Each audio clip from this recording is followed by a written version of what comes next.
지난주는 IMF가 주요 선진국뿐만 아니라 신흥국의 경제 성장률 전망치까지 동반 하향 조정함에 따라 글로벌 경기 둔화 우려가 확대된 한 주였습니다. 이에 따라 세계 주가는 미국 다우가 마이너스 2.1%, 스페인 마이너스 2.8% 등 유럽 위기국들은 물론 일본 마이너스 3.6%, 한국 마이너스 3.1%, 대만 마이너스 3.1% 등 전체적으로 선진국과 신흥국이 각각 1.7%와 0.9% 마이너스를 기록했습니다. 그러나 국내 증시에서 외국인들은 주식 순매수에 나섰으며 채권도 노르웨이와 스위스를 중심으로 자금 유입이 지속됐습니다. BS투자증권 이두환 상무로부터 지난주와 이번 주 국제금융 환경 변화에 대해 들어봅니다.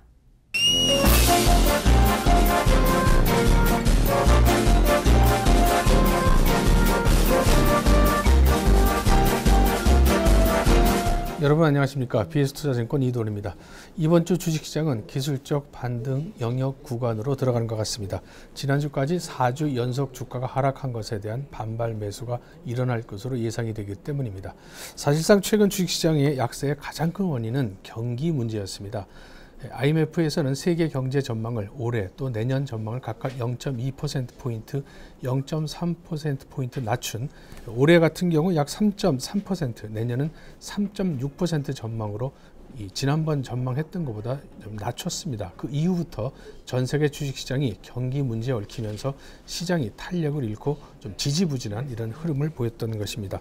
우리나라 한국은행도 지난주 있었던 최근 통화정책회의에서 올해의 경제 성장률을 2.4%로 낮춰서 전망을 했습니다. 그만큼 경기 문제가 주식시장에 커다란 걸림돌로 작용을 하고 있습니다.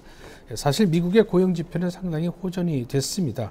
그럼에도 불구하고 미국 주식시장 역시 답보 상태를 보인 이유는 양적 완화, 세 번째 양적 완화의 QE3에 대한 효과가 의구심이 있었고 오히려 또 너무나 좋은 고용 지표들을 정치적으로는 좀 의심하는 이런 것이 언론에 많이 보도되면서 내년 경제 전망에 대한 불투명이 함께 얽히면서 미국 시장의 주식시장도 탄력을 잃은 모습이었습니다.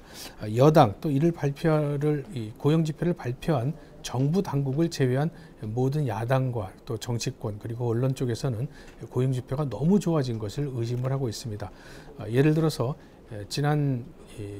이번 달 초에 발표된 실업률 같은 경우 오바마 정부 출범 이후 처음으로 8% 아래로 떨어진 7.8%로 발표를 했는데 이렇게 실업률이 급격하게 좋아지는 것을 의심을 하는 것입니다. 또 지난주 목요일날 발표됐던 신규 실업수당 신청 건수도 한 달 만에 3만 건이나 줄어들어서 그만큼 이것이 너무 급격하게 좋아진 것을 좀 의심하는 그런 모습을 좀 보이고 있습니다. 단지 베이지북에서 발표한 미국의 경제는 완만한 성장세로 발표를 하고 있습니다. 소비와 부동산 시장 개선은 서서히 보이기 시작했지만 고용시장은 아직도 답보 상태로 진단을 하고 있기 때문입니다. 버냉키 연준 의장이 고용 개선 때까지 양적 완화를 지속하겠다는 결정을 뒷받침하는 것도 바로 이 베이지북 발표 내용과 거의 비슷한 내용이 아닌가라는 생각을 갖습니다. 그동안 주식시장을 괴롭혔던 유럽 문제는 오히려 조금 좀 주춤거리는 모습입니다. 스페인 같은 경우 스페인에 대한 재정 위기에 대한 문제가 잠복기로 서서히 좀 들어가는 것이 지난주부터 시작이 됐기 때문인데요. 독일 재무장관은 스페인의 구제금융이 지금 현 단계로서는 필요하지 않다라는 그런 의견을 밝혔고 스페인도 거기에 동조를 하면서 지금 당장 구제금융을 신청할 필요는 없다라는 이런 관점을 유지를 했습니다. 이런 독일과 스페인의 이런 관점들이 스페인에 대한 재정 위기 관점은 조금 좀 누그러지는 모습이 지난주부터 감지가 됐고 이번 주에는 악재라기보다는 좀 잠복된 이런 악재로 우리는 생각을 해볼 수 있을 것 같습니다. 스페인이 당분간 구제금융을 신청을 받을 수 없다라는 이런 잠복기로 들어간과 동시에 그리스에 대한 문제도 조금 좀 완화되는 모습을 보여주고 있습니다.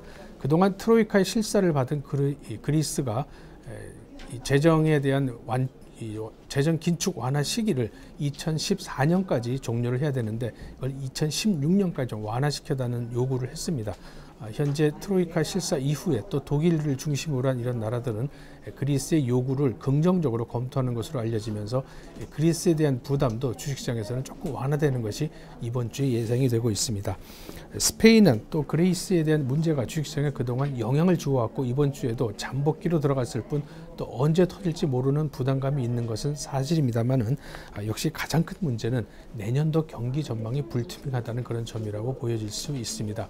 알코아 같은 경우 미국에서 제일 첫 번째로 이 어닝 시즌을 발표하는 기업인데 이 알코아의 실적은 나중에 제조업체 전반을 바로미터로 볼 수 있다는 측면에서는 매우 중요한 실적 발표였습니다. 지난주 발표됐던 알코아는 당초 시장에서 예상하기에는 기껏 해봤자 손익분기 정도밖에 되지 않을 것이라고 예상을 했었는데 실제 발표는 주당 순이익이 3센트로 발표되면서 어닝 서프라이즈 수준이었습니다. 그럼에도 불구하고 알코아 주식 자체는 당일만 좋았을 뿐 그 다음 날에는 그 발표 당일 올랐던 것보다 더 큰 폭으로 떨어지는 이런 모습을 보이는 것도 금년 또 나아가서는 내년도에 대한 전망이 불투명하다는 점이 지금 시장을 지배하는 것으로 우리는 생각해 볼 수 있습니다. 중국 같은 경우 이번 주에 GDP 발표를 합니다.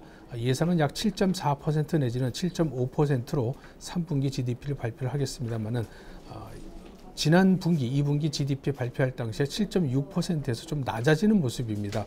그만큼 부담이 되고는 있습니다만은 차라리 이렇게 낮아진 것이 어쩌면 중국 경기도 바닥을 보이지 않겠는가라는 긍정적인 면도 이번 주에 동시에 살아나올 것 같습니다.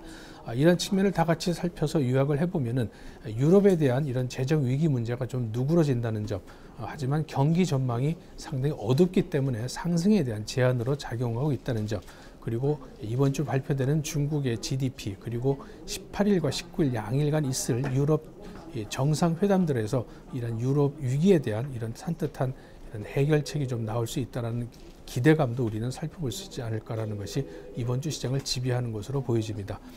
다시 한번 말씀을 드리면은 현재 주식시장은 주가가 좀 4주 연속 떨어지는 것만큼 많이 떨어져 있습니다.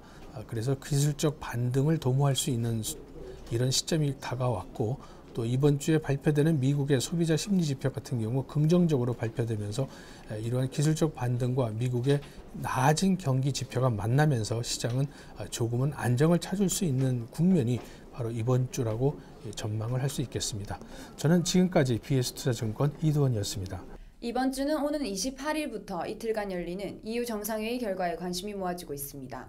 이번 회의에서는 단일은행 감독기관 설립 등에 관한 구체적 논의가 이루어질 전망인 가운데 시장에서는 지연되고 있는 차기 구제 금융 집행분 310억 유로를 받기 위한 그리스 트로이카 협상이 결국 타결될 것으로 보는 분위기가 우세합니다.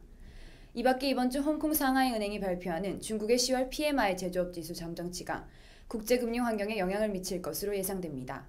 중국의 PMI 제조업지수가 지난달까지 11개월 연속 50 미만을 기록하고 있어 경기 둔화 우려가 확대되고 있기 때문입니다. NSB통신 김연아입니다.